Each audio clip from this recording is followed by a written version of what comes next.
घर में शादी के लिए टेंट लग चुका था। दान देने वाली लिस्ट भी बन चुकी थी। दुल्हन हाथों में मेहंदी लगाकर दूल्हे का इंतजार कर रही थी। अचानक कुछ ऐसा हुआ कि लड़की के घर वालों ने शादी करने से मना कर दिया। जाटो रोड पर कश्यप कॉलोनी में रहने वाले शत्रुद्दीन की 4 लड़कियां हैं। 2 लड़कियों की आज शादी होनी थी। एक की बारात हुडा कॉलोनी और दूसरी की शोधापुर गांव से आनी थी। जिस लड़की की बारात शोधापुर से आनी थी वो नहीं आई। लड़की पक्ष के अनुसार लड़का 5 दिन पहले किसी महिला को लेकर फरार हो गया था। बाद में लड़के पक्ष ने अपने छोटे बेटे की शादी करने की सलाह दी। इस बात को लेकर लड़की पक्ष के लोगों ने अपनी पंचायत कर सहमति जता दी। बताया जा रहा है कि शादी के 1 दिन पहले वही लड़का वापस आ गया और उन्होंने फिर से लड़की पक्ष के सामने बड़े लड़के से शादी करने की बात रखी। इसी बात को लेकर लड़की के परिवार वाले भड़क गए और उन्होंने शादी तोड़ने का फैसला कर दिया। लड़की के पिता का कहना है कि शादी से पहले उनका ये व्यवहार है तो बाद में क्या करेंगे। उनका कहना है कि वो बैंक से लोन लेकर अपनी दोनों बेटियों की शादी कर रहे हैं। बाद में मामला पुलिस तक पहुंचा।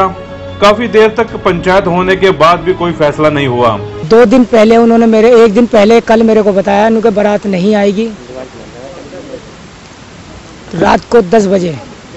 अब मैं ना कुछ कर सकता ना कोई लड़का देख सकता कुछ भी। अम्मा बताइए क्या करूं, मैं मजबूर हूं, इसलिए तो कुछ ना कुछ कारण इसका निकाल लो मेरे बारे में।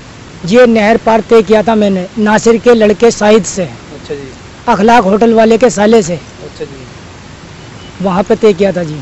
तो वे बोले कि वो किसी लड़की को लेके चला गया, उसका चक्कर उसके साथ है, इस कारण शादी नहीं होगी और हमसे भी मारपीट करके घर से निकल गया है। तो हमने क्या किया, उसका सुलेशन उनसे कहा उनको भाई कुछ ना कुछ सुलेशन निकालो, टाइम कम है। तो उन्होंने छोटे लड़के को आगे कर दिया, उनको इससे शादी कर देंगे हम। अच्छा। हमने सोचा इज्जत बची रहेगी इसमें हमारे भी, चलो बड़ा नहीं तो छोटा सही, जा तो उसी घर के अंदर रही है। उसके बावजूद उनका फिर वो लड़का वापसी आ गया तो वे हमारे पास फिर 15-17 आदमी लेकर आए। उनके भाई अब इस लड़के से शादी होगी, तो उन्होंने हमारी लड़की का मजाक बना के रख दिया। अब ये शादी थोड़ी गुड़िया गुड्डों का खेल समझ रखा उन्होंने। अब अगर हम शादी करना चाहते हैं तो सिर्फ उस लड़के से जिस लड़के का रिश्ता हमारे पास दोबारा आया था, उसको वो इनकार कर रहे हैं। तो हमारे घर पे बारात नहीं आ रही। 19 तारीख की बारात थी। शादी का हमारा सब कुछ बंदोबस्त तैयार है, कंप्लीट है। अब रात को 10 बजे उन्होंने कहा हमारे मेहमान आ गए, खाना बनना स्टार्ट हो गया, सारा एस्टिमेट हमारा तैयार है, एकदम खरीद रखा था हमने। हाँ जी, 3 लाख रुपए ब्याज पे उठाए थे। गांव की 100 गज जगह थी वो बेची थी मैंने, और अब मैं उसके लिए ब्याह कर रहा था। तो आपने अभी तक इसके बारे में कहाँ कंप्लेन करी है? जी मैंने ये असंध चौकी के अंदर कंप्लेन की थी, लेकिन मेरी कोई ऐसी सुनवाई नहीं हुई। वहाँ पे 4 आदमी बिठा के मुझे यूँ कह दिया गया 10-20 हज़ार रुपये में फैसला कर लो। अब मैंने ब्याज पे पैसा ले रखा था, मेरी लड़की की शादी नहीं हुई, तो 10-20 हज़ार रुपये तो मेरे पास सारे, मैं वो भी उनको दे देता हूँ। मैं तो कल भी वैसा था और आज भी वैसे ही हूँ। 4 लड़कियाँ हैं मेरी, अकेला कमाने वाला हूँ, 5 साल का मेरा लड़का है। जी मुझे तो इंसाफ चाहिए, ये चाहता हूँ मैं। अब उस घर के अंदर शादी करना तो खैर नहीं चाहता हूँ, ऐसा होने के बाद मैं शादी नहीं करूँगा किसी से भी। बस ये है कि मैं इंसाफ चाहता हूँ। पंचायत में समाज सेवी प्रोमिला लटवाल भी पहुंची। उनका कहना है कि पुलिस इस मामले में सही ढंग से कार्रवाई नहीं कर रही।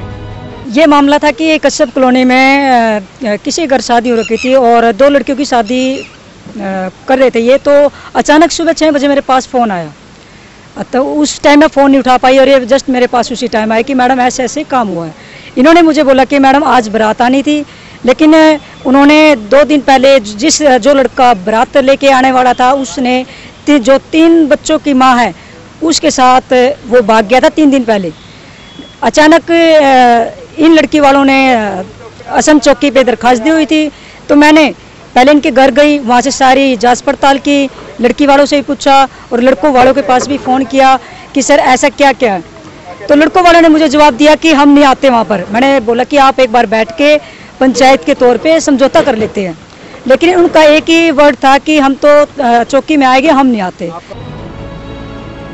वहीं इस मामले को लेकर दूल्हा पक्ष भी सामने आया है। उनका कहना है कि वो किसी महिला को लेकर नहीं भागा और लड़की पक्ष के लोग उससे पैसे हटने के लिए ये सब कर रहे हैं। जी सर जी, लड़की वाले मुझसे 3.5 लाख रुपए मांग रहे हैं शादी करने के लिए।